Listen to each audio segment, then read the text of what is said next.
তাই তো কেবল বিড়ি খেয়ে আসে। সো হয়ে গেছে, দেখো আজকে ছিল আমাদের পাশের গ্রামে ক্রিকেট খেলা, তাই জন্য কিন্তু আমাদের টিম নিয়ে আমরা কিন্তু যাচ্ছিলাম পাশের গ্রামে, ঠিক আছে, বেশি দূর না, জাস্ট 1 কিলোমিটার।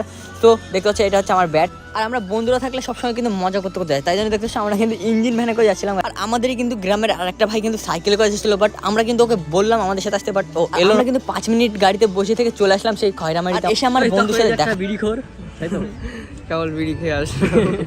তো এসবগুলো ইগনোর করার কারণ আমার বন্ধু হচ্ছে ব্রিকো। দেখতে পাচ্ছ মাঠে কিন্তু খেলা চলছে অলরেডি, আর আমরা একটা ম্যাচ জিতে রেডি হয়ে আছি। আর মাইকে কিন্তু অ্যানাউন্স করা হলো যে যারা যারা জিতেছে কালকে আবার তাদের। তারপর ওখান থেকে আমরা কিন্তু বাড়িতে এসে শুয়ে পড়েছি, স্নান টান করে। দেখতে আমার বন্ধু আছে আমার সাথে, আর এটা কিন্তু আমার যে সে বন্ধু না, ঠিক আছে, আমার সব সময় আমার পাশে থাকে। আর কালকে খেলা, আজকে যদি প্র্যাকটিস না করি তাহলে হয় একটা ম্যাচ জিতেছি, কালকেও জিততে হবে গেছে, তাই জন্য কিন্তু আমরা বেরিয়ে গেলাম। বিকেল হয়ে গেছে,